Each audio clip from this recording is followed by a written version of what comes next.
What's the meaning of conservation area?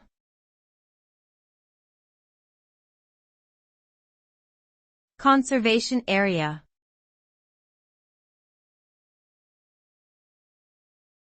Conservation area.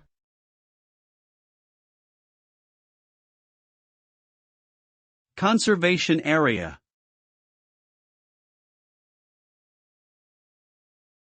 Conservation area.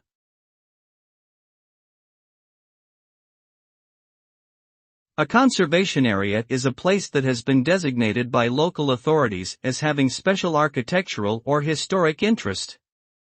The aim is to preserve the character of the area and protect its unique features from development, demolition, or insensitive alterations.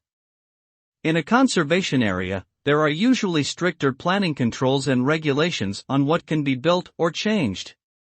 This helps to maintain the area's distinctive character and cultural heritage for future generations to enjoy, while also promoting sustainable development and enhancing the quality of life for local residents.